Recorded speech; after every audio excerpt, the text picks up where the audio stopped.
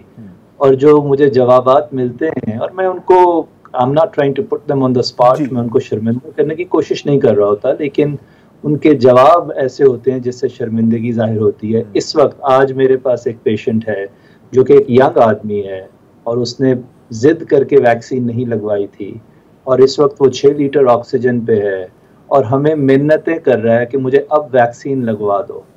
اور میں اس کو سمجھا رہا ہوں کہ اس وقت تو میں ایکٹیو کرونا ہے, یہ وقت نہیں ہے ویکسین کا, اب 1 مہینے کے بعد لگے گی. لیکن ہم یہ دیکھتے ہیں جیسے ہوتا ہے کہ چوری سے اگلے ہی دن ہم کیمرے لگوانے پہ راضی ہو جاتے ہیں, لیکن وقت گزر گیا نا, وہ کیمرے لگوانے پہلے چاہیے تھے. تو یہ کنسسٹنٹلی میں یہ دیکھ رہا ہوں کہ لوگوں کو پشیمانی اور شرمندگی ہے, کوئی بحث نہیں کرتا ہم سے بعد میں.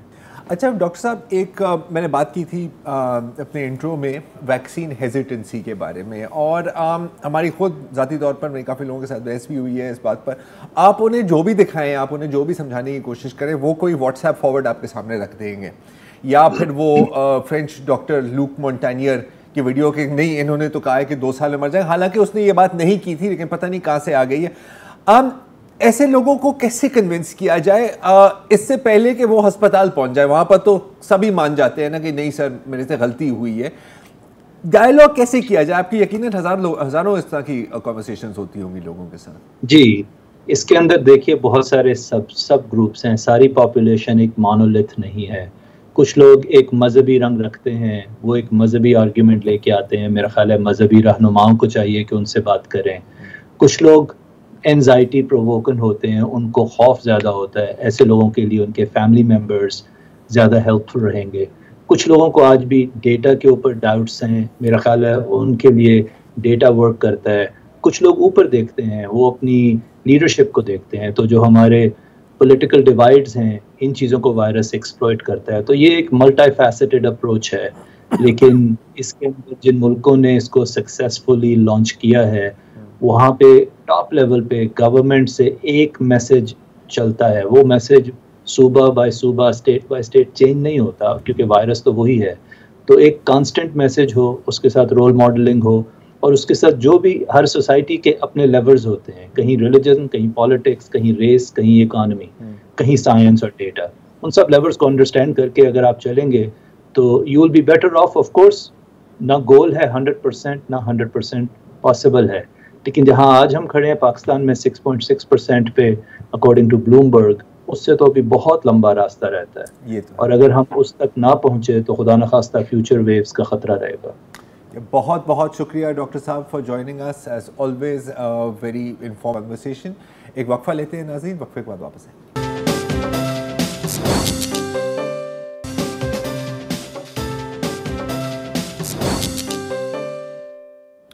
Welcome back. نور مقدم قتل کیس جیسے منظر عام پر آیا تو ایک سپاٹ لائٹ پاکستان کی مینٹل ہیلتھ سیکٹر پر بھی پڑی, اور وہ اس لیے کیونکہ جو مرکزی ملزم ہے ظاہر جعفر وہ اپنے آپ کو تھراپسٹ پیش کرتا تھا, اور ان کے تھراپی ورکس نام کے ایک ادارے جو ایک ڈرگ ریہیبلیٹیشن اور تھراپی سینٹر ہے اس کے ساتھ وہاں پر انہوں نے کچھ کورسز بھی کی تھی. اچھا تھراپی ورکس کے مالک جو ہیں طاہر, ان کا کہنا ہے کہ انہوں نے اپنی کورسز کمپلیٹ نہیں کی تھی, لیکن اس کے باوجود بہت شواہد ہیں کہ ظاہر جعفر لوگوں کو تھراپی اور کاؤنسلنگ آفر کرتا تھا فار اے فی, اور اس بات کا تو فوٹوگرافک ایویڈنس ہے اگر وہ پکچر ہم چلا دیں کہ بیکن ہاؤس کے اسٹوڈنٹس کو بھی لیکچرز اور ٹاکس دی تھیں, آپ دیکھ سکتے ہیں اپنی اسکرین پر, جہاں پر اپنے آپ کو ایک کاؤنسلر یا ایک سرٹیفائڈ تھراپسٹ اپنے آپ کو پیش کیا تھا انہوں نے. اب اس کے بعد ظاہر ہے بہت ایک ڈیبیٹ بھی ہوئی ہے کہ اس میں تھراپی ورکس کا کیا کردار تھا یا نہیں تھا. اور کہ پاکستان کی جو مینٹل ہیلتھ سیکٹر ہے یا جس کو انڈسٹری کہیں اس کی کتنی ریگولیشن ہوتی ہے یا نہیں ہوتی. پاکستان سائیکیاٹرک سوسائٹی کا حال میں ایک بیان آیا ہے, ان کا کہنا ہے کہ پاکستان میں کوالیفائڈ مینٹل ہیلتھ پرووائڈرز کی اتنی کمی ہے کہ اس جو گیپ ہے یہ ڈیمانڈ میں اور سپلائی میں, اس کے بیچ بہت انسکروپلس قسم کے ادارے اور لوگ بھی سامنے آئے ہیں جو اپنے آپ کو بالکل تھراپسٹ کہتے ہیں, اپنے آپ کو مینٹل ہیلتھ پریکٹیشنرز کہتے ہیں, کبھی کبھی سائیکالوجسٹ اور سائیکائٹرسٹ بھی کہتے ہیں, لیکن ان کی کوئی بظاہر ٹریننگ نہیں ہوتی, ان کی کوئی آفیشیل سرٹیفیکیشن نہیں ہوتی. اچھا, یہ تو آپ نے بی گریڈ یا سی گریڈ اداروں کی بات کی نا. اب جیسے تھیراپی ورکس ہے وہ اپنے آپ کو جو ہے صف اول کے جو ادارے ہیں ان میں شامل کرنے کا دعویٰ کرتے ہیں. تو ایک آڈیو لیک ہوئی تھی, یہ جو طاہر ظہور احمد ہیں تھیراپی ورکس کے سی او, اس میں انہوں نے ایڈمٹ کیا. پہلے میں آپ کو بتا دوں کہ یو کے میں جو کاؤنسلنگ کرنے والا ہے سند یافتہ وہ کم از کم لیول 5 ہونے چاہیے, اس کے بعد وہ اتھرائز ہوتا ہے کسی کی نفسیاتی کاؤنسلنگ کرنے کا. یہاں تھیراپی ورکس میں جو ظاہر جعفر ہے وہ لیول 2 کے بعد ہی اس نے کام اپنا شروع کر دیا تھا, اسپیچز دینا اور تھیراپی وغیرہ کا. تو طاہر ظہور احمد نے اسے تسلیم کیا کہ ایسا نہیں ہونا چاہیے, حالانکہ وہ وقت چلا رہے تھے. آڈیو ذرا سنیے تو آپ کو بات سمجھ میں کلیئر ہوگی.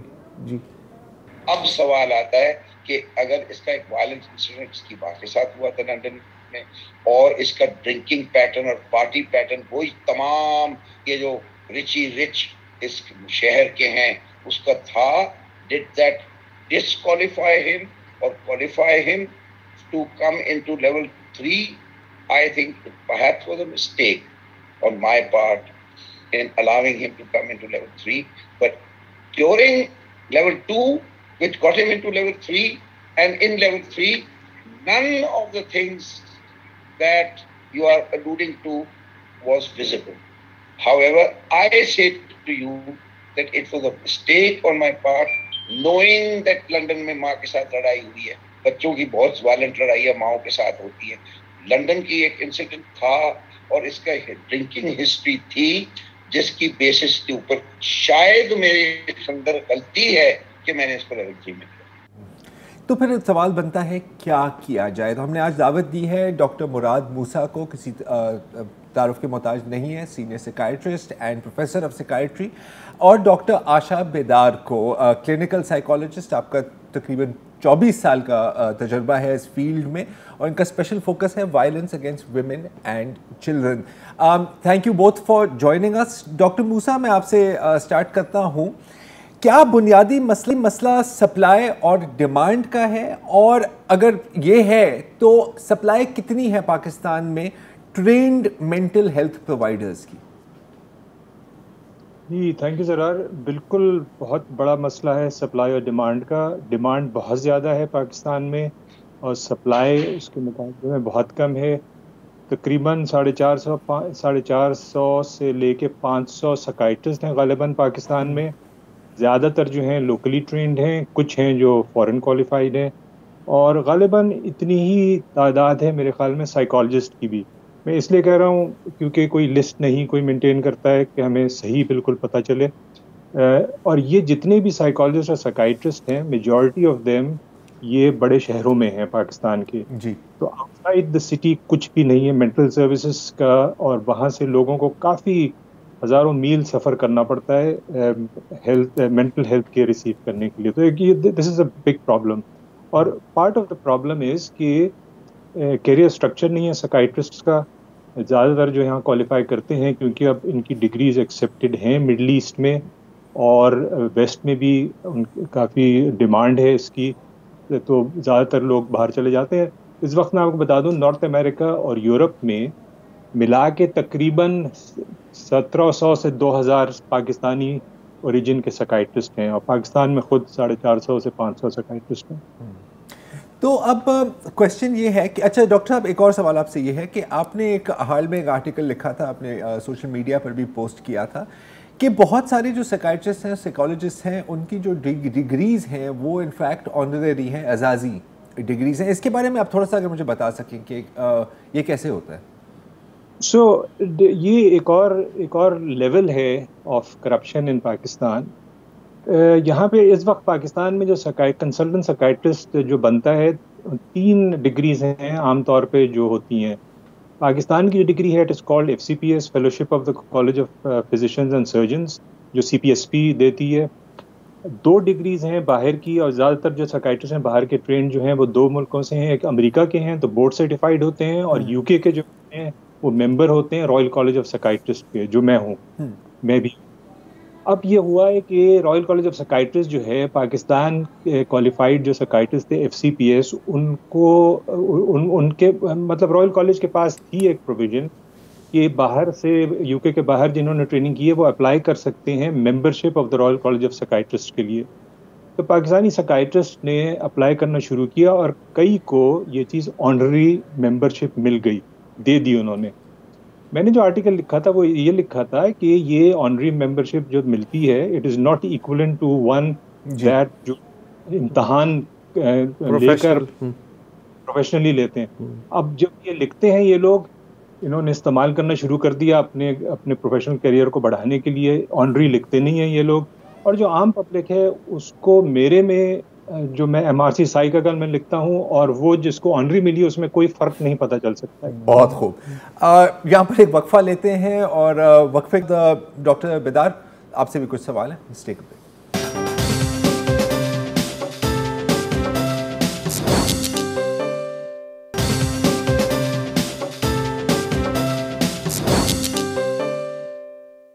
ویلکم بیک جی. ہم بات کر رہے ہیں پاکستان کے مینٹل ہیلتھ سیکٹر کے بارے میں اور ہمارے ساتھ ہیں ڈاکٹر مراد موسیٰ اور ڈاکٹر عاشا بیدار. ڈاکٹر عاشا، ابھی آپ نے مراد صاحب کی باتیں سنی اور یقیناً آپ ان ساری چیزوں سے واقف ہیں. اب میں آپ سے پوچھنا چاہ رہا ہوں کہ اس میں کوئی شک نہیں ہے کہ پاکستان میں بہت لوگ ہیں جن کو مینٹل ہیلپ یا ٹریٹمنٹ کی ضرورت ہے. اگر میں ایک پیشنٹ ہوں یا جو الفاظ استعمال کیا جاتا ہے اگر میں کلائنٹ ہوں اور مجھے کوئی ریکمنڈیشن دے کہ جی یہ ایک بہت اچھی تھراپسٹ ہے، یہ ایک بہت اچھی سائیکالوجسٹ ہے، واٹ ایور، میرا پہلا سوال ان سے کیا ہونا چاہیے ان ٹرمز آف کہ آپ کے کریڈینشلز کیا ہیں؟ Okay, thank you. I think آپ کا سوال ظاہر ہے آپ بہت ایک بیسک لیول کی اویئرنیس کی بھی یہاں پہ بات کر رہے ہیں کہ جو لوگ تھراپسٹ کے پاس یا سائیکائٹرسٹ کے پاس یا سائیکالوجسٹ کے پاس جاتے ہیں تو آپ ایک اسیوم کر رہے ہیں کہ ان کو ایک بیسک یہ بھی فرق ہے کہ سائیکائٹرسٹ اور سائیکالوجسٹ میں فرق کیا ہے. اینڈ جو ہماری جو عام ایک پاپولیشن ہے ان کو اکثر نہیں پتہ ہوتا ہے. اٹس انڈرسٹینڈیبل کیونکہ مینٹل ہیلتھ کا سیکٹر اتنا پیچھے ہے، even with in the health sector اتنی اس پہ کم اویئرنیس ہے کہ یہ بیسک چیزیں کہ تھراپسٹ کیا ہے، سائیکالوجسٹ کیا ہے، اس کے اندر کلینکل سائیکالوجسٹ کیا ہے، سائیکائٹرسٹ کیا ہے، وہ بھی ایک فرق نہیں پتہ. اگر آپ ہمیں بتا اگر آپ یہ ہمیں بتا سکیں ایک دفعہ، اگر یہ کلیئر کر سکیں ہمارے لیے کہ ڈفرینس ہوتا کیا ہے تو بہت اچھا ہوگا. جی ٹھیک ہے. اچھا، بیسک اس کی ڈیفینیشن آف کورس سائیکائٹرسٹ جو ہیں میڈیکل ڈاکٹرز ہوتے ہیں، MBBS ڈاکٹرز ہیں. پھر جیسے ڈاکٹر مراد موسیٰ نے کہا اس کے علاوہ ان کی پھر الگ جو کوالیفیکیشنز، ممبرشپ، رجسٹریشن، لیکن وہ MBBS میڈیکل ڈاکٹر ہوتے ہیں. جو سائیکالوجسٹ ہوتے ہیں دے ہیو آئدر ایک MS degree, master degree psychology میں، اور یا پھر کلینکل سائیکالوجسٹ عام طور پر پریکٹس کرنے کے لیے ان کے پاس ڈاکٹریٹ ہوتی ہے، PhD ہوتی ہے. اور کئی ممالک میں وہ پریکٹس کر ہی نہیں سکتے جب تک کہ ان کے پاس ایک PhD ڈگری نہ ہو. ایز اے سائیکو تھراپسٹ وہ پریکٹس نہیں کر سکتے. ایز اے سائیکالوجسٹ وہ ٹیسٹنگ یا کاؤنسلنگ سروسز کچھ جو ہیں وہ کر سکتے ہیں، بٹ دے کی ناٹ پریکٹس. اور ان کا جو بہت اہم فرق یہ ہے کہ جو MBBS ڈاکٹر، جو سائیکائٹرسٹ ہیں، وہ میڈیکیشن کو پرسکرائب کر سکتے ہیں، ریگولیٹ کر سکتے ہیں، مانیٹر کر سکتے ہیں، جو ہم ایز کلینکل سائیکالوجسٹ نہیں کر سکتے. تو یہ ایک چیز ہے جو میں تھراپی میں سب سے پہلے ہمیشہ کلیئر کرتی ہوں کہ ہم میڈیکیشن وغیرہ کچھ نہیں کر سکتے. اور یہ ایک بہت بیسک فرق ہوتا ہے کہ کوئی جب جاتا ہے کہ ان کو میڈیکیشن کی ضرورت ہے، تھراپی کی ضرورت ہے، یا دونوں چیزوں کی کمبینیشن کی ضرورت ہے، اور وہ کوئی بھی کسی کے پاس بھی جائیں گے تو وہ اسیسمنٹ کر کے ان کو اس پہ ایڈوائز کر سکتے ہیں کہ کس چیز کی ضرورت ہے. لیکن that is a very basic difference. اچھا تو ڈاکٹر صاحب اگین اب میں آتا ہوں تھراپی سیکٹر یا انڈسٹری کی جانب. اب ظاہر ہے کہ یہ جو کیس ہوا ہے سبھی اس پہ بات کر رہے ہیں، اور جتنے بھی ادارے آئے ہیں یہ ایک گیپ فل کر رہے ہیں. اب اس میں کتنی ان کی اسٹرکٹ قسم کی مانیٹرنگ ہوتی ہے یا نہیں ہوتی, اس میں بھی بڑا کیئرفلی ہمیں بات کرنی ہوگی, کیونکہ میں ذاتی طور پر اور ہم سب بہت اچھے تھراپسٹ کو ہی جانتے ہیں جو اسی طرح کی آرگنائزیشن سے آئے ہیں. لیکن at the same time again میں نام نہیں لے سکتا, لیکن میں کچھ ایسے لوگوں کو بھی جانتا ہوں, وہ تو ایک دو روز پہلے آپ سے ہی بات ہو رہی تھی آفس میں نے ان کو ٹی وی پہ دیکھا اور وہ ایز اے تھراپسٹ یا as a substance abuse counsellor post کر دیں, اور مجھے ذاتی طور پر پتہ ہے کہ شاید اس بندے کو جیل میں ہونا چاہیے فار ویریس ریزنس. اب ایک نیڈ بھی فل ہو رہی ہے, لیکن ایک ریگولیشن کی بھی ضرورت ہے. اس گیپ کو برج کیسے کیا جائے؟ جی دیکھیں, یہ جو بہت انفارچونیٹ جو کیس ہے نور مقدم والا, اس سے یہ چیز ایک بہت کلیئر سامنے آئی ہے کہ جو یہاں پہ اس طرح کے بہت سارے اور بھی ادارے ہیں, اس طرح کے بہت سارے کورسز ہیں, شارٹ کورسز جو چل رہے ہیں, وہاں پہ ریگولیشن, سپرویژن, بیسک ایتھکس جو ہیں وہ اس طرح سے نہیں پڑھائی جا رہی, اور نہ ہی ان میں کوئی ٹریننگ سپرویژن مل رہی ہے. اب دس از ناٹ ٹو سے کہ جو کلینکل سائیکالوجی کی ڈپارٹمنٹس ہیں یا اپلائڈ سائیکالوجی کی, جنرل سائیکالوجی کی ڈپارٹمنٹس ہیں, وہاں سے بھی ہر جو سائیکالوجسٹ نکل کے آتے ہیں تو وہ ان سب کے پاس وہ ٹریننگ ہوتی ہے, وہ سب کی وہ اسکلس ہوتی ہیں. لیکن وہاں پہ ایک بیسک ایک کریکولم ایٹ لیسٹ ہوتا ہے, اور ایٹ لیسٹ ریکوائرمنٹ ہوتی ہے کہ اتنے آورس پورے کرنے ہیں. باہر کے ممالک میں آف کورس بہت اسٹرکٹ ہوتا ہے, اتنے نمبر آف آورس ہوں, اتنے سپرویژن ہو, کون آپ کو سپروائز کرے گا, اب کتنے عرصے آپ خود سے پریکٹس بھی نہیں کر سکتے وداؤٹ سپرویژن. اب یہاں پہ جو سچویشن ہے وہاں پہ کوئی اس طرح کی چیز نہیں ہے, کوئی بھی. اور and I am not even talking about کہ لوگ جو یہاں پہ اس طرح کے اداروں سے نکل کے آتے ہیں, میں نے اس طرح کے کیسز دیکھے ہیں کہ کسی نے BA میں سائیکالوجی پڑھی ہے اور وہ اپنا تھراپسٹ کا نام لگا کے پریکٹس کر رہے ہیں, کوئی بھی چیک نہیں کر رہا, کوئی نہیں پوچھ رہا. And like I said, of course clients جو ہیں وہ مینٹل ہیلتھ کی اتنی اویئرنیس لوگوں کے پاس جنرلی نہیں ہے کہ وہ اس چیز کو کریں گے. اچھا سائیکالوجسٹ ہیں, کوئی تھراپسٹ کہہ رہا ہے, کوئی کاؤنسلنگ کہہ رہا ہے, کوئی سائیکائٹرسٹ کہہ رہا ہے, کسی سے سنا, کسی کا نام دیکھا, چلے گئے. نو ٹریننگ, ایتھکس کیا ہے سائیکالوجی کی, سپرویژن کیا ہوتی ہے, تھراپی کی ٹیکنیکس کو کون مانیٹر کر رہا ہے, باؤنڈریز کو کون مانیٹر کر رہا ہے. جو تھراپسٹ بن کے آ رہے ہیں ان کی اپنی mental health well being therapy جو کہ بہت جگہ پہ ریکوائرمنٹ ہوتی ہے, اس کو بالکل کوئی بھی امپورٹنس نہیں دی جاتی ہے یہاں پہ اس طرح کے پروگرامس میں, اینڈ کئی دفعہ فارمل پروگرامس میں بھی. ایک وقفہ لیتے ہیں, وقفے کے بعد واپس آئیں.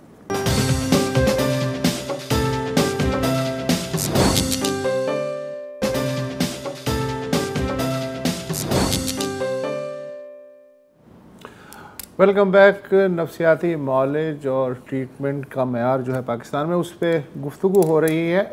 بچپن سے لے کے اب تک محلے گلی میں بورڈ ایک پڑھتا تھا, ڈاکٹر فلاں فلاں MBBS RMP.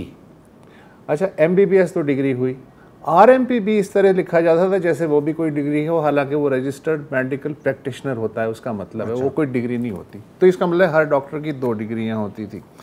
اچھا آج میں ڈان میں ایک بڑا زبردست آرٹیکل پڑھ رہا تھا, اس میں نفسیات کی جو ایجوکیشن ہے اس کے حوالے سے بعض باتیں مجھے پہلی بار معلوم ہوئیں. مثلاً یہ کہ جیسے ہی یہ کوالیفائی کرتے ہیں, انسٹیڈ اس کے کہ کسی ادارے سے منسلک ہوں یا سینئر سائیکیٹرسٹ کے ساتھ جائیں یا سائیکولوجسٹ کے ساتھ تھوڑا ایکسپیرینس گین کریں, وہ ڈائریکٹ اپنی پریکٹس شروع کر دیتے ہیں. اچھا دوسرا یہ ہے کہ کئی جگہوں پہ سینکڑوں کی تعداد میں مریض آتے ہیں. اب یہ امپاسبل ہے کہ اگر 100 مریض آ رہے ہیں آپ کے پاس تو نہیں ہو سکتا, آپ دیکھ ہی نہیں سکتے. تو وہاں سائیکیٹری کے جو پوسٹ گریجویٹ طلباء ہیں ان کی مدد حاصل کی جاتی ہے کہ صاحب آپ کچھ مریضوں کو آپ دیکھ لیں. پھر ریہیبلیٹیشن سینٹر پیسے بنانے کے ذریعے کے طور پہ استعمال کیا جا رہا ہے. وہاں کوالیفیکیشن کی کیا معیار ہے, ڈی ٹاکسیفیکیشن کرنے والے کون ہیں, کاؤنسلنگ کرنے والے کون ہیں, کسی کو کچھ نہیں پتہ. پرائیویٹ میڈیکل کالج میں اگر آپ نے یہ فیکلٹی کھولنی ہے تو کم از کم 12 بستروں کا انتظام ہونا چاہیے. وہاں صرف ایک ماہر نفسیات ہوتا ہے, کوئی نرسنگ کا سسٹم نہیں ہے. اور اس مضمون کے مطابق بہت سے پروفیشنل ایسے ہیں جو فیڈرل مینٹل ہیلتھ اتھارٹی کے ممبر ہیں. اس نام کی کوئی اتھارٹی پاکستان میں نہیں ہے. بہت خوب. مراد موسیٰ صاحب, میں آپ سے یہ جاننا چاہتا ہوں کہ جب اس شعبے کو ریگولیٹ کرنے کا ہی کوئی انتظام نہیں ہے تو اتنے بڑے بڑے شگاف ہم کیسے پر کرتے ہیں ہماری جیسی ناخواندہ سوسائٹی میں؟ کیا کریں؟ نہیں کر سکتے ہیں آپ. اس لیے آپ نہیں کر سکتے ہیں کہ جب تک جنرلی سوسائٹی کی ڈیولپمنٹ اور ہیلتھ کا معیار نہیں بڑھے گا نا، تو مینٹل ہیلتھ جو کہ سب سے اگنورڈ فیلڈ ہے یہ نہیں امپروو ہو سکتی ہے. سو یہ انریلسٹک ہے ایکسپیکٹ کرنا کہ مینٹل ہیلتھ میں اس کیس کی وجہ سے یا دوسرے کیسز کی وجہ سے جو اس میں بات ہو رہی ہے تو اس کی وجہ سے چینجز آ جائیں گے. نہیں آئیں گے اس میں changes. I am sorry to say that, کیونکہ ہیلتھ کا نظام ہمارا بہت خراب ہے. Private health care, mental health کو تو آپ چھوڑ دیجئے، پرائیویٹ ہیلتھ کیئر ہی نہیں ریگولیٹڈ ہے پاکستان میں. اتنے بڑے جو اسپتال پاکستان میں بنے ہوئے ہیں، کراچی میں بنے ہوئے ہیں، none of these private hospitals are regulated. بہت خوب. ڈاکٹر بیدار، فائنل کامنٹس. اور میں ایک سوال آپ سے یہ پوچھنا چاہ رہا ہوں کہ بالکل ویسے ڈاکٹر موسیٰ کہہ رہے ہیں پرائیویٹ ہاسپٹل ریگولیٹ نہیں ہے، ہم کیا ایکسپیکٹ کر رہے ہیں کہ پرائیویٹ تھراپی آرگنائزیشنز ریگولیٹ ہوں گی؟ مینٹل ہیلتھ پریکٹیشنر کی اپنی مینٹل ہیلتھ پر کون نظر رکھ سکتا ہے؟ وہ دوسری بات دیکھیں. جی جی جی جی بولی. سوری جی آشا. نہیں آپ کر لیں بات. اس سے میں شو ختم ہو جائے گا، بٹ آپ لوگ ڈیسائیڈ کر لیں. جی جی آشا. جی اوکے. جی جی آئی واز جسٹ سیئنگ کہ بالکل بہت امپورٹنٹ سوال اس لیے ہے کہ ہماری جو سائیکالوجی کی کلینکل سائیکالوجی کی جو ٹریننگ ہوتی ہے اس میں یہ آپ کی باری بات کہ اس میں بہت امپورٹنس دی جاتی ہے کہ ساتھ ساتھ باؤنڈریز ہیں کہ جی آپ یہاں پہ تھراپی نہیں کر سکتے، آپ دوست نہیں بن سکتے اپنے کلائنٹس کے ساتھ، ان کے گھر نہیں جا سکتے، بیسک ایتھکس کہ آپ ان کے تھراپسٹ ہیں، سائیکو تھراپسٹ ہیں، فرینڈز نہیں ہیں، اکوینٹنس نہیں ہیں. اس کے ساتھ ساتھ کے جو تھراپسٹ ہیں، جو کلینکل سائیکالوجسٹ کی میں یہاں پہ بات کر رہی ہوں، ان کی اپنی mental health mental well being has to be part of the training and teaching. اور وہ ریکوائرمنٹ ہوتی ہے کہ وہ خود انڈر گو کریں تھراپی آرس، تاکہ وہ اس سے پہلے کہ وہ دوسرے لوگوں کو جا کے ٹریٹ کریں اور بہت سیریس ڈس آرڈرز اور ایشوز کے ساتھ ٹریٹ کریں، تو وہ اپنے آپ اور اپنی مینٹل ہیلتھ کو کس طرح سے ریزالو کر چکے ہیں، کس طرح سے اینالائز کر چکے ہیں، کس طرح سے دیکھ چکے ہیں. اور یہ ایک بہت ایک بیسک ریکوائرمنٹ ہوتی ہے. تو ایک جیسے آپ کا شروع میں سوال تھا کہ کیا آپ ایکسپیکٹ کر سکتے ہیں، ظاہر ہے آپ جا کے ان کو کوئی بہت ان کی ڈگریز کے بارے میں ڈیٹیل سوال اپنے تھراپسٹ سے نہیں پوچھ سکتے، تو this is not the client's responsibility. لیکن یہ یہاں پہ جو کالجز یونیورسٹیز ہیں وہاں پہ ٹریننگ میں یہ کیا ہو رہا ہے، کس حد تک ہو رہا ہے، سپرویژن ریگولیشن کا بہت امپورٹنٹ حصہ ہے یہ. اور یہ اس کیس میں بھی ایک سامنے آیا ہے، لیکن of course this is just one case. اور جیسے ڈاکٹر مراد نے کہا کہ اس سے کوئی بہت چینج نہیں ہو جائے گا، لیکن ہم سوالات ضرور اٹھا سکتے ہیں کہ جو ٹریننگ کی کوالٹی ہے وہ کس طریقے کی ہو رہی ہے. اینڈ آئی ہوپ کہ یہ جو کانورسیشنز ہیں ان سے ایک یہ کانورسیشن بھی ایک ہیلتھ سیکٹر میں اور ایک مینٹل ہیلتھ سیکٹر میں اسٹارٹ ہو جائے. اچھا پریکٹیکلی یہ بڑا مشکل ہے کہ میں کسی ڈاکٹر سے جا کے پوچھوں ڈاکٹر صاحب میں ذرا آپ کی ڈگری چیک کر لوں، یا ڈاکٹر صاحب مینٹلی ساؤنڈ ہے یا نہیں ہے.